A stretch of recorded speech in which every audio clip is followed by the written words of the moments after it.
Hello, everyone.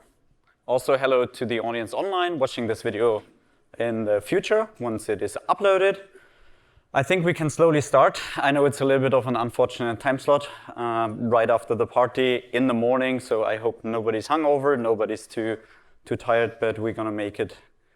We will do our best to make it as enjoyable as possible. So, welcome. Welcome to Megascans Vegetation. What's new and what's next? The what's next part, I think hopefully everybody has seen in the keynotes. Really impressive demo by CDPR, and I'm really happy that we got a lot of momentum into rendering foliage. But for this talk, we want to do a step back and explain you the features that we have already integrated into Fab that you can play around with right now. We don't want to tease you with something that you see here that looks fancy, that's really amazing, but you can't actually use it at the moment. So we are very sure that there will be another talk later this year that will cover all of that. Q&A, there is so much we want to showcase, so there won't be any time for Q&A during the talk. We will be at the floor later after the talk, but we will also be at the Dev Hub, I guess, till the end of Unreal Fest, and we will make sure to answer all of your questions, everything regarding plants, regarding trees, regarding foliage. We will definitely not answer any questions regarding rocks. They're fairly boring. They're just there on the floor. They don't move in the wind. They don't have any seasons. But luckily, we have Richard with us, our lead pipeline developer, who will answer all of these questions for you at the booth. Quick question before we start. Who has ever used Megascans or like our plants in a project or in whatever demo?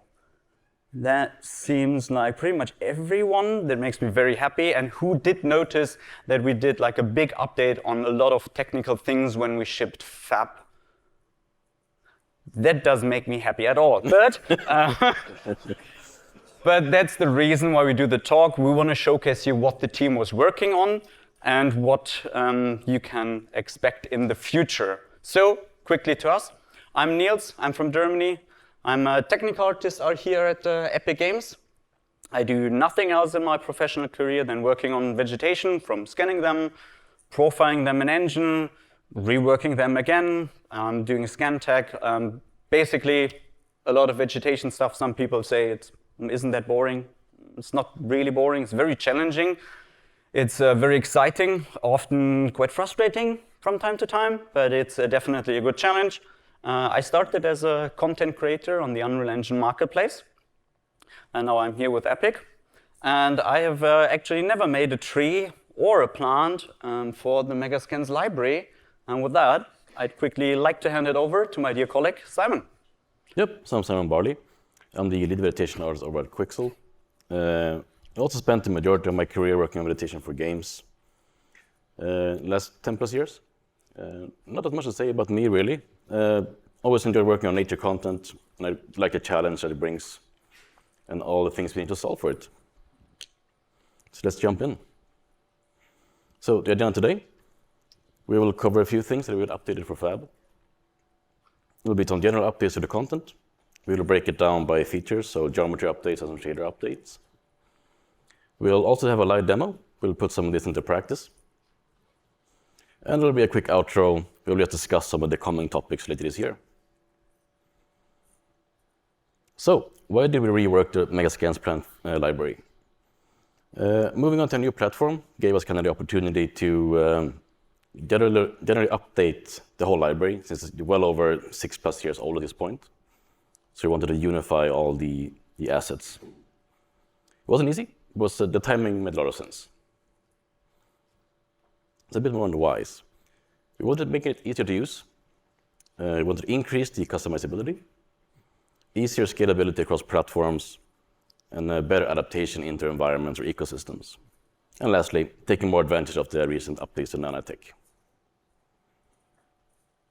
Which brings us to what is new on the Megascans plant library on Fab. So we have added a dedicated Nanite tier which doesn't use opacity masks and is full geometry. Why is this important? It gives us faster rendering because masked materials slows down Nanite performance quite a lot. We're also able to put in more detail into the assets than before, so it gives us a bit more botanical correctness than before. We can work away some of the more kind of cardy appearances by going full geometry as well. That's a big plus. The major downside, though, is that the higher disk footprint and memory. But as we've seen in the keynote, we're working on solutions to that as well.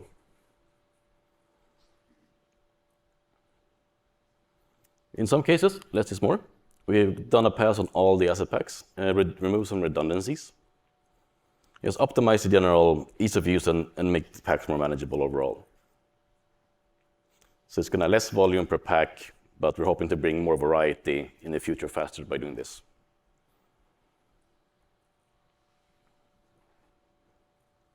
There's also new and updated vertex colors for all the assets. Like I mentioned, we had several years of different standards and approaches throughout the whole process. This gave us a good opportunity to actually unify everything and make sure everything is kind of brought to the same framework. We will cover some of these in more detail in the live demo, but in short, we have 4 vertex color channels. They all have different data that we can use in the shader. It's a very nice statement there. As most of us know, making foliage is pretty challenging. Often the last 20% of making the plans is kind of taking you maybe 80% of the time to get to the final pixels. But the following feature we'll be showing you, please feel free to use them on your own content to kind of help you get to those last steps. So diving into the material stuff. Clicker. The library's got an upgrade to the wind shader. This is not skeletal window. This is the WPO solution we have. So you can consider this being more a mid to low-end solution for now as we work on the skeletal meshes. But we added more detail in the primary and the secondary wind. We will also dive a bit further into this, how to control this in the demo. Like I mentioned, we'll also be sharing more information about skeletal foliage as we move forward.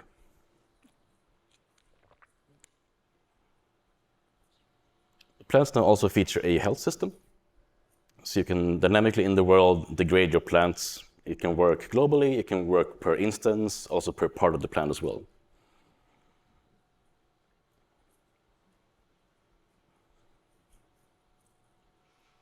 And all material properties are hooked up to this effect.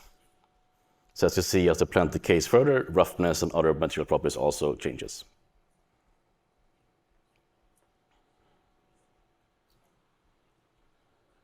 Collaboration can also work on a global scale, per instance, and a per piece level as well.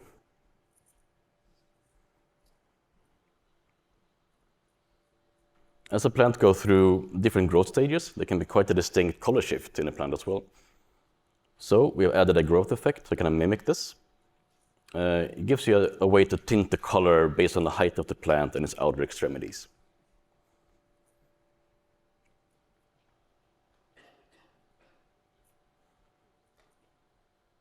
And as you all probably have seen, a lot of leaves have different colors on the underside and the top side. So we made a quick solution for this as well, very easy to use. You can tint both the back and the front, and it also works across all the material properties.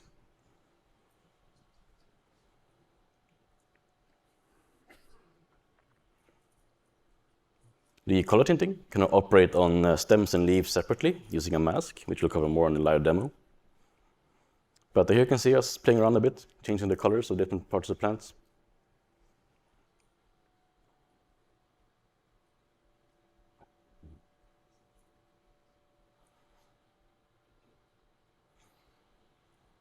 On top of a reworked quality tier for the meshes, we have also put in new features to the shader. You can also toggle on and off based on scalability needs. So you can basically cherry pick what you need in your shader, toggle it on and off, and gonna help doing more scalability across platforms that way. And the good thing is, all these features are all set by default by the team, so they come supplied to you on Fab. So how do we then control all these features?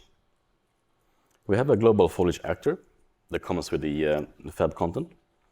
This one houses some of the high-level art direction parameters you want to access globally, like wind, both strength and the speed. Also, you can control trees and plants separately. And also control the health parameters and even drive the global color variation. All in one-stop shop.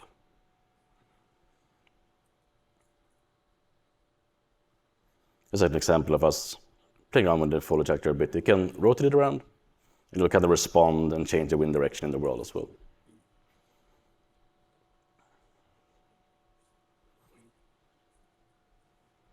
Yeah, without further ado, let's start a live demo. I think so. Boot it up. So in the live demo, we thought like, I'm going to be the one presenting everything, and Simon's going to be the technical artist, and I do the tech art. So we just switch our roles, make things more enjoyable for us. So in this little level, we have added the global foliage actor and a bunch of assets that we have made for our library, which is small plants, but also trees. Everything is linked up in the global foliage actor, and if you want to change the behavior, you can simply play around with the health slider, for example, and you can reduce the health of all of the plants that are present in the scene. Makes it really easy for you to not go into every single material instance, tweak the values there. It's just a little bit more convenient to do all of these changes in one big actor.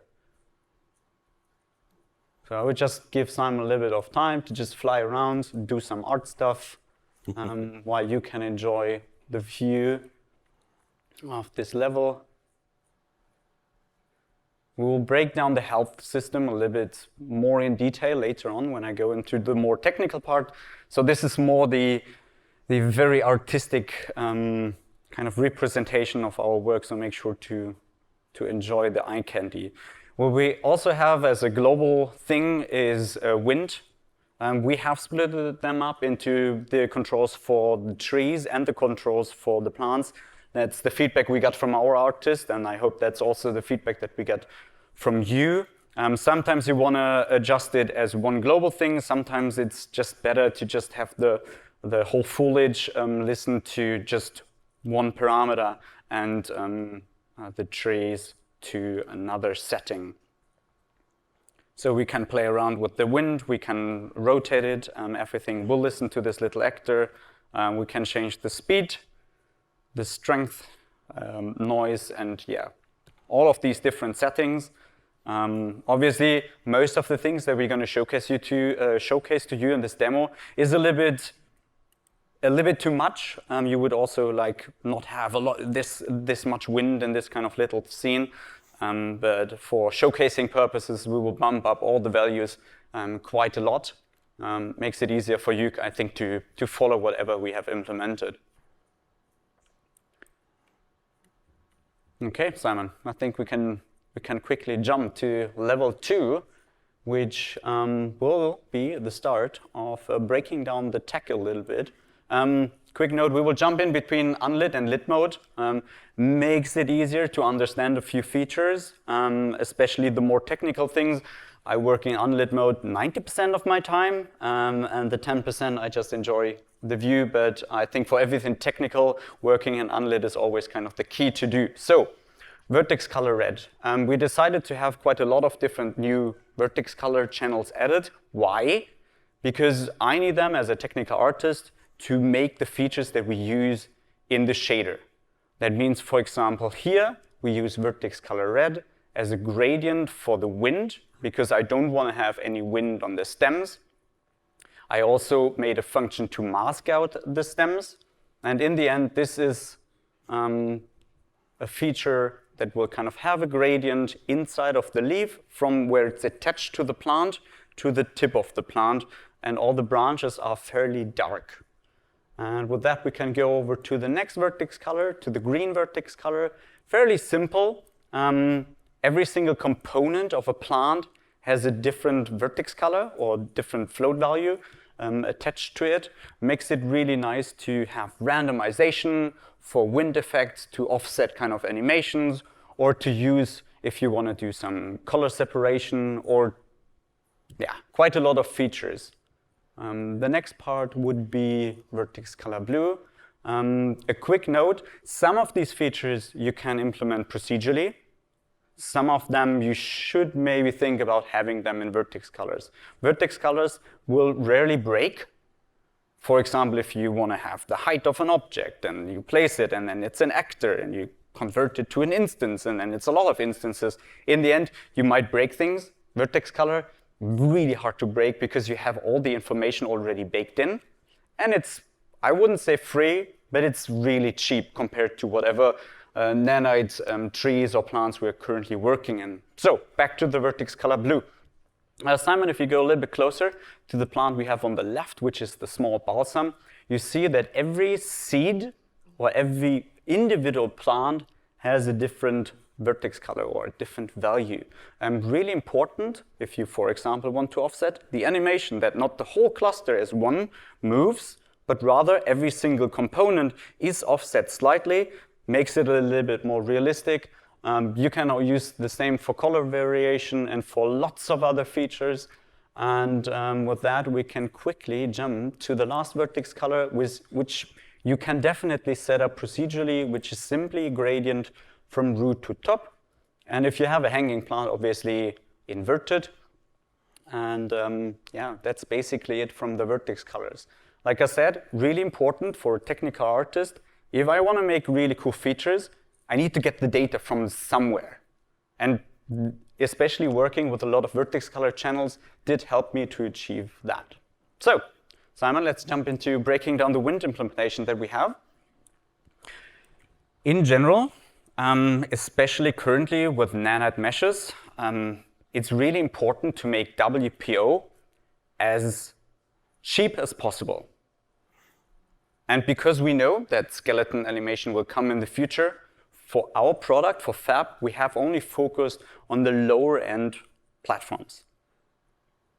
And we have also built a system where you can mix and match certain wind animations to make them look more realistic and that you can have them in a scalable world. So for example, we have the simplified wind, and here we only showcase the primary wind. Simon, let's go a little bit closer to the, yeah, that one. And maybe we bump up the speed or strength a little bit.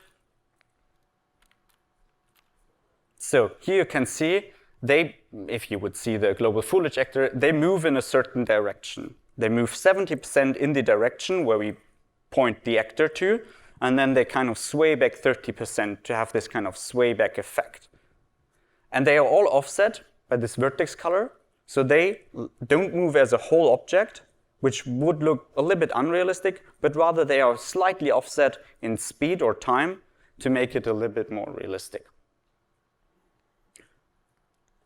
On top of that, we have added the secondary animation. For the secondary animation, like I said, these features are like bumped up far too high, but it makes it easier for you to understand what we have implemented there. You see the vertex color red, and you see that we only have this effect of this, well, we call it wobbling, on the outsides of the leaves. And we offset the animation frequency by vertex color, I think green, if we would see it. I'm very sure it's green. Sometimes I'm getting confused by all of these vertex color. I need to quickly check it in Engine, but this is vertex color green. So, with that being said, Simon, let's quickly just take a look at how the wind looks on these small assets. Yeah, in lit mode.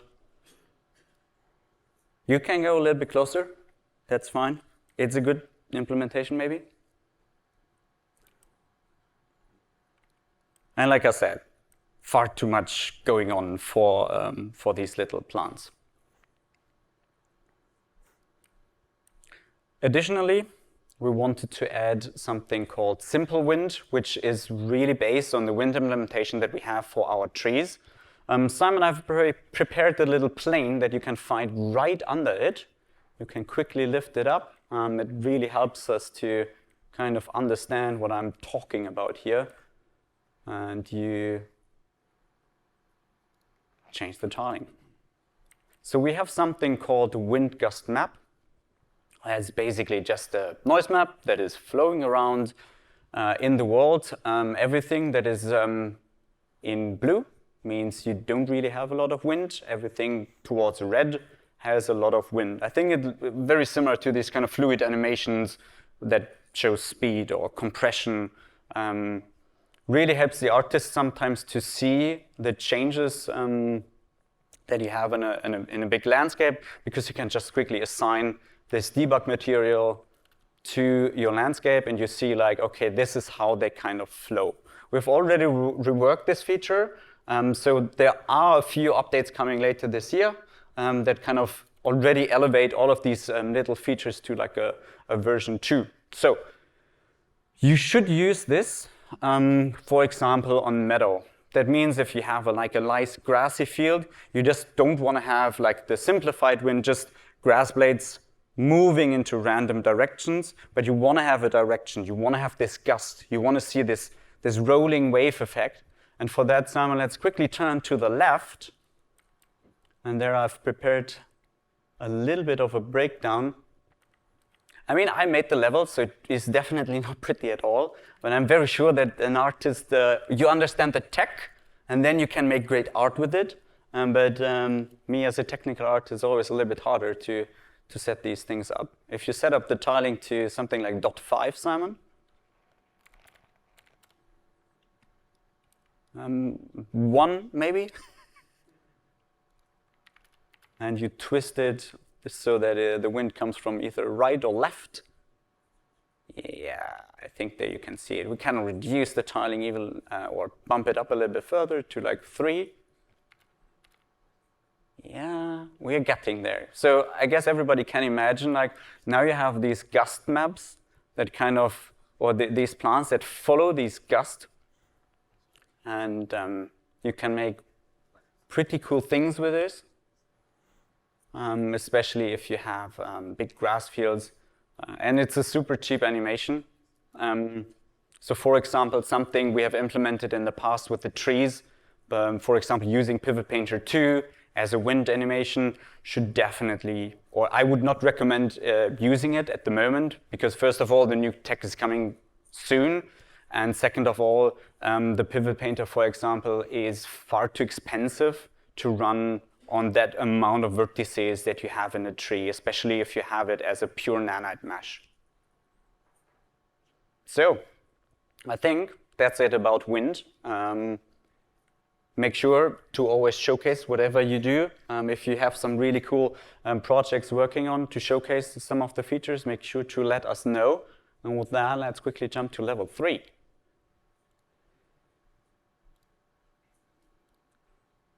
Okay. Some of the feature that I use in close to all of the features is the branch mask. Often, for example, let's imagine you have an artist who wants to quickly tint the leaves of a tree, and they tint the leaves, and they obviously, because you have the branch cluster in that texture, they also tint the branches. And then the branches might not really fit to the tileable texture that you have in a tree. And for that, you need to have a branch mask. We generate this branch mask by using vertex color red. That was the first vertex color that I was showing. Simon, if you go in the mid, yeah, let's quickly show it. It's really simple. You have an if statement, you have a threshold, you clamp it to either 1 or 2. And you can do this in many, many different ways. We use vertex colors because, well, we already have them. But if you don't have them, you can also use your translucency map. For example, branches are usually far darker compared to leaves. So you do the same thing, you have a threshold, and you have then a binary mask that you quickly generate out of your translucency. You can even take it further. Most of the, for example, tree or vegetation scans that you find, you can use the base color, and you can use the red channel of the base color, because the branches are usually more red, stems are usually more yellow, orange, something like that, and then you can quickly adjust and hack it together with that. We have this little tool, or you can actually debug our branch mask by, well, playing around with the parameter. And while I'm taking a sip of water, Simon can quickly showcase all of these features. So we have like a binary mask to really clamp it hard. For example, for trees, you want to really clamp it hard. But sometimes you have like smaller plants where you really might want to have a little bit of a gradient instead of a hard mask. And then it's really up to kind of the user or your plant what you want to do. Like Simon said, all of this is set up. So you don't need to do any of this. That's all set up by our artist. We decided, should it rather be like a binary or a gradient mask? I would say we show the next feature. What can you do with it? Here I prepared something really wonderful. Maybe let's go into lit mode so that everybody can appreciate the beauty of this plant. And maybe press G. Thank you. I'm really enjoying being an art director. You enjoy it too much. So how can you use this branch mask? We have like an advanced color tinting function that will allow you to tint leaves and stems separately. You can also change brightness and saturation and all of the basic features with it. Like I said, usually you shouldn't use that type of color, but sometimes artists want to push it a little bit further and really see what you can do with it. So, next feature. Leaf backside tint. Some plants require that you have different colors on the front and on the backside. For example, this is an angel wing begonia, and yes, it looks like that in nature. You have seen it in Simon's part. We had like a little screenshot. If you have not seen it, we can Google it later on and just showcase that to you. So you definitely need that feature to make the plant botanically correct. And like our goal, like as Quixel, is like we want to make things as botanically correct as possible. So we quickly added this function to tint the backside of the leaves. And it's super simple to implement. Simon, show the algorithm quickly. It's basically just a lerp, and you, as the alpha, use the two-sided sign to quickly switch in between front and back-facing UVs. Downside, this works really nice with Nanite, but if you have like cards that you kind of stack in between, like the old boring way that we will not use anymore in the future, then obviously this function doesn't work. But we have Nanite now, so we are fairly safe. Something more realistic is this little blackberry here. And if you switch to unlit, some of these plants, like you don't need to implement that. Because usually you don't have people in your game crawling around on the floor, evaluating, is this actually right or is this wrong? And if you do so, feel free to hit us up. Then we see if you have a position for you.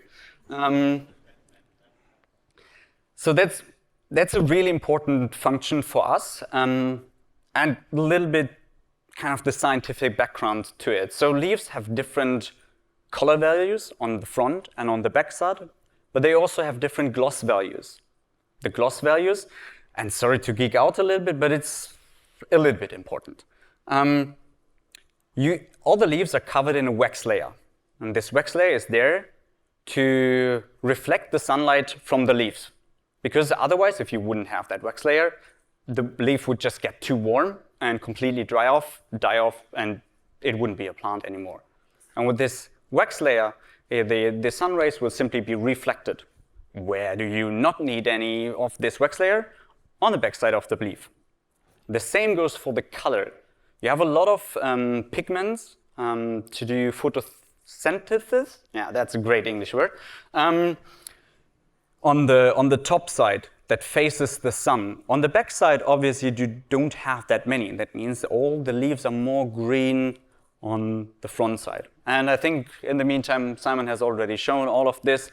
Like I said, you don't need to implement that. On some plants, it's really important or essential. On some of the plant, it's not that important. So, next feature would be the translucency.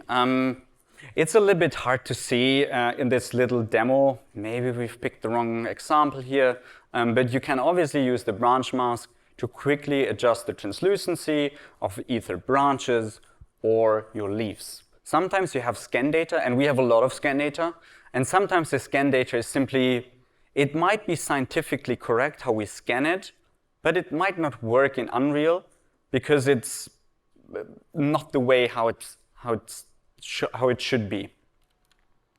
So we quickly added this feature so you can play around with brightness and whatever you like. You can tint them slightly. Makes it a little bit easier for the artist to do really cool kind of translucent forest shots. And with that, let's quickly head over on the other side of the room to talk about health. You have seen it in the pretty part of the scene.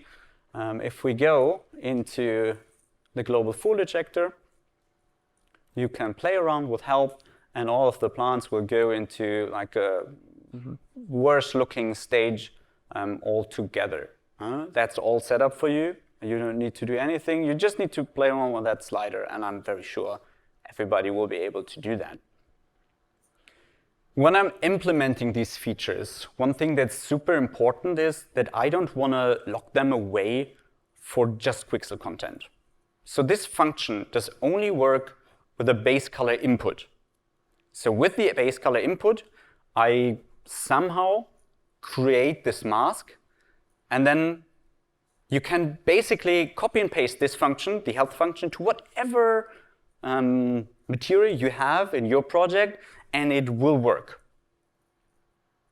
And here I simply picked 2 or like 3, 4 random textures that we have on our Megascans library. There is no vertex color in it.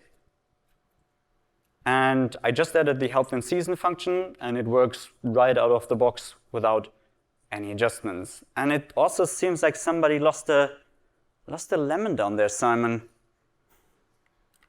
And it seems to be moldy. And it seems to be react to the health shader. Isn't that weird? And it also changes the size of the lemon by this health shader. So that's what a technical artist is doing in his free time when he looks at an asset, being like, can this actually work on a lemon? And then you quickly can. You just need like some kind of gradient in your asset. A lemon has different kind of yellow values all over the place. You quickly change the color from like going to brown instead of shifting it to brown, you shift it to some kind of green, blue mold color, and then it works out of the box. And another thing that I was really happy to work on and to implement is the change of roughness if you have an aging leaf. Because the wax layer that I was talking about earlier will disappear when you have a leaf aging. And there you can see it, that the glossy parts of this plant will completely disappear if you have adjusted health. Yeah, that's a good idea.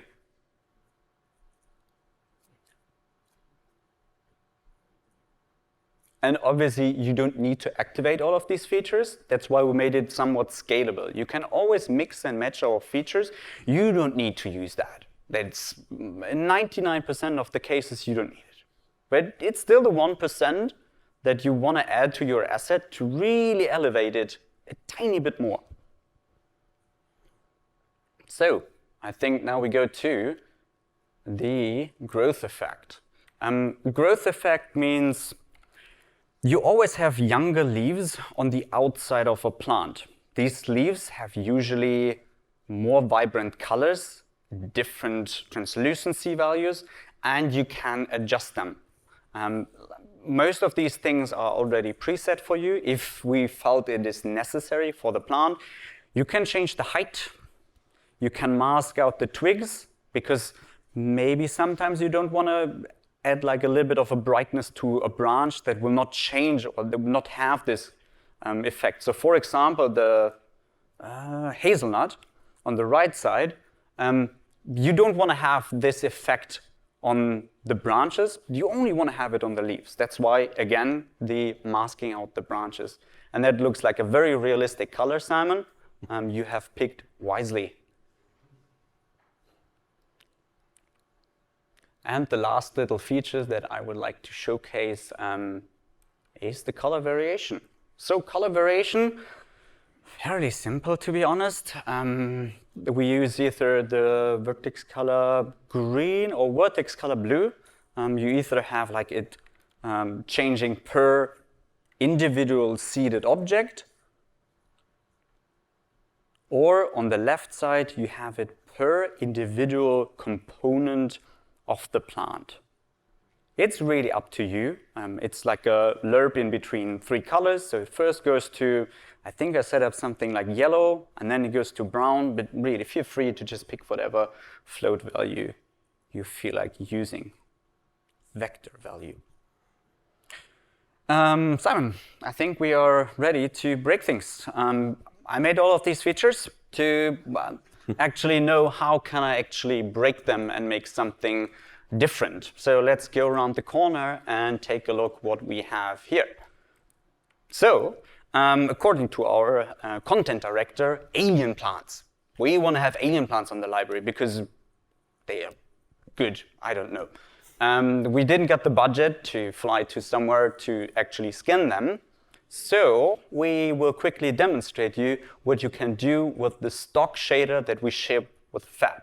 All of these 2 examples that I've quickly made are done with the default shader with not doing any adjustments to the shader whatsoever. So Simon, feel free to use the color scheme behind you of the Unreal Fest to quickly make something that looks good. So here we just the color of the leaves, the branches. Yeah, looks fantastic. Completely realistic plant now. Growth effect might be cool to add quickly to make the tip of the plant a little bit more, yeah.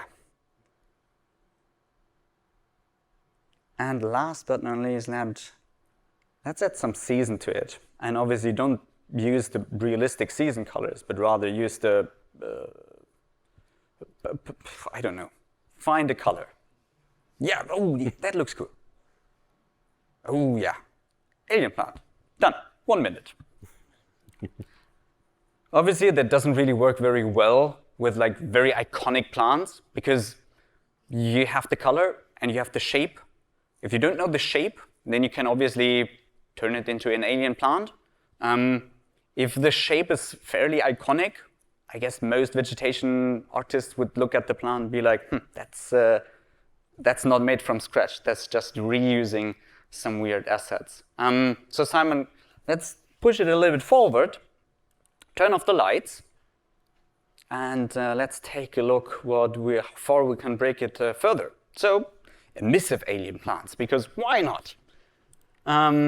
Here I use vertex color alpha to quickly just mask out the emissive color mask based on height. Then this Christmas tree, I honestly just put the shader values right, left. I think they run out of bounds. I did like that they do look like a Christmas tree. In the middle we have this, I thought I want to do like some kind of burning something bush. So and all of these features are just using, like for example, the health mask. And just instead of using the realistic colors, we just assign some random colors and we simply say, hey, I want to have this mask as an emissive mask. For example, this taro, that might actually look pretty cool in a level if you have like just the underside of a leaf glowing and then you have some kind of pathway in a dark forest on your alien planet. And then on the right side, you have some, more emissive alien plants. I've done all of this in like less than half an hour. We're just really hacking together shaders. So it's really not that difficult if you know what you're doing, and I know the shader pretty well.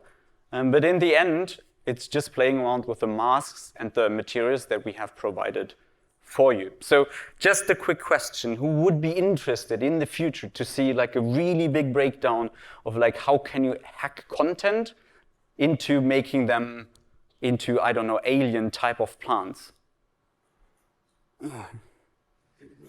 Okay, that will make somebody in the company happy, not us two. Okay, and with that, I would give it back to Simon to talk about the what's next part. And so yeah, as seen in the keynote, there are major efforts ongoing on foliage on multiple fronts. So we'll definitely share more in the coming months.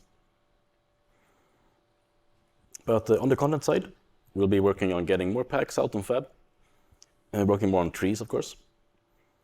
We'll also do more guides and tutorials moving forward, how to kind of use our content. And yeah, we'll keep expanding on all this throughout the year. We'll also cover these kind of newly revealed features in more detail as well, of course. So Nanite assemblies, how we plan to utilize this to lower the disk and memory footprint of assets of high complexity.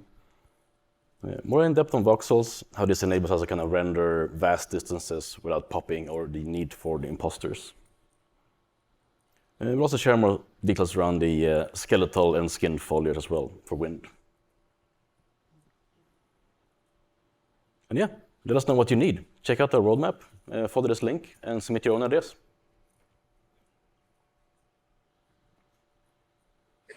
And if that QR code is not working in the future, just Google Quixel roadmap, and you will find that link. I think with that, that's what we had for today.